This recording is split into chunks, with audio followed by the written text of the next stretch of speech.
Las editoriales de libros de texto se han especializado por el currículum del Ministerio en rutas de la sintaxis, que están muy bien, y yo creo que tiene que haber un 50% de lengua y de literatura. El problema es que el barco se ha escorado hacia la parte lingüística.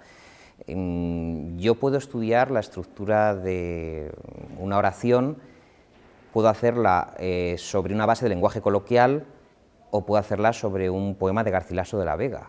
Entonces, si meto ese plus de riqueza en el texto, estoy enseñando lengua, pero también estoy enseñando literatura y estoy enseñando cómo en España hubo una comunidad de renacentistas y fue donde nació ese joven Cervantes en pleno erasmismo de Carlos V, ¿no?, que se convirtió en lo que luego fue el anciano escritor que dio como fruto el Quijote. Se puede trabajar, el problema es si existe la formación suficiente para ofrecer ese contexto al alumno, ¿no?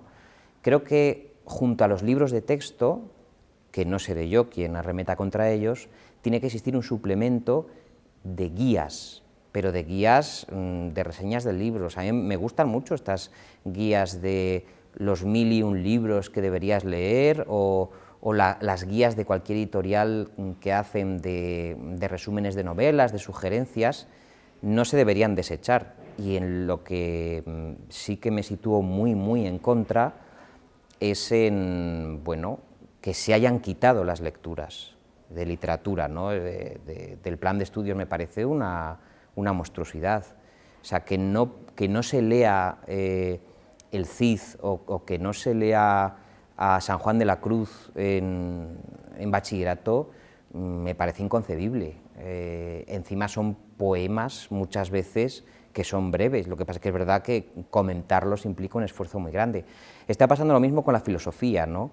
Entrar en el mundo empresarial sin conocer a Aristóteles, sin conocer a Platón, sin conocer a Descartes, es entrar desarmado a un mundo darwiniano, muy competitivo, en el que tienes que entrar pertrechado de sólidas razones para no perder el rumbo. Desarmar a los chavales del idealismo de Don Quijote, del estudio psicológico que hace Shakespeare de los celos, de la traición, del amor, y que entren en sociedad sin esas herramientas, me parece que es un error nefasto, y creo que se deberían revisar muy en serio los ataques, porque son ataques y desmontajes de la literatura y la filosofía en edades muy tempranas, ¿no? El último ejemplo que pongo, sin ir más lejos, es el universo de los cuentos de Andersen, los cuentos de los Grimm, toda esa ética alrededor de los cuentos. El otro día, revisando El hueso cantor o revisando Los duendes del zapatero, encontramos una base social, una guía para que los chavales puedan distinguir los buenos actos de los malos. Porque claro, si tú matas, robas, usurpas a otra persona, estás provocando un daño ético muy grande. La literatura nos enseña que eso no se puede hacer, y además nos lo enseña de una manera natural, mostrando sus efectos, ¿no?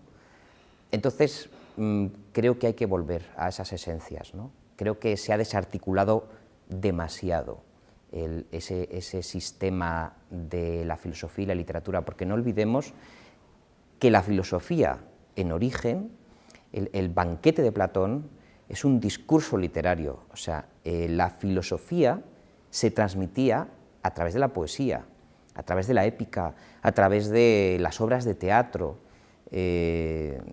Todo eso se ha deslindado en dos corrientes. Por un lado está el pensamiento y por otro está la literatura, cuando yo creo que, y lo he hablado con muchos amigos y muchos expertos, los caminos no es que vayan distintos, es que es uno, son convergentes. Todos los diálogos literarios, todas las cartas de Marco Aurelio y de tantos pensadores, los propios epistolarios que intercambiaban en forma de discursos humanistas, yo muchas veces las he estudiado en filología, sea que eso entraba dentro de los estudios literarios, ¿no? El libro de Buen Amor del arcipreste de Hita, los cantares de Gesta, tienen un montón de pensamiento medieval filosófico dentro, ¿no? Aparecen Aristóteles, aparecen los grandes filósofos naturalistas de la época. Deslindarlo por una superespecialización probablemente de intereses espurios del profesorado, de las políticas ministeriales, pues me parece una idiotez. Entonces, reforcemos ese conocimiento, ¿no?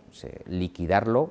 Yo creo que mi consejo que doy a todos los profesores es que se ciñan, por supuesto, al temario, pero que recurran a las esencias de los textos y que no les importe que a lo mejor los chicos en un primer momento se les subleven, porque si lo saben contar bien, estoy convencido de que, como es un relato, como tanto la literatura como la filosofía es un relato, la caverna de Platón es un relato, van a entrar muy fácilmente. Igual que entrar en el cine o cuando los llevas a ver un museo, ¿no? Que esa fascinación de la mitología, es igual que cómo se ha desterrado el estudio de los dioses, que cada dios tiene su psicología y nos enseña el comportamiento humano, porque son arquetipos de comportamiento humano. Todo eso tiene que volver al currículum escolar. Pero bueno, es una labor que se ha destrazado y otra vez hay que trazar, ¿no? Entonces, bueno, pero yo creo que se va a conseguir, yo creo que se va a conseguir.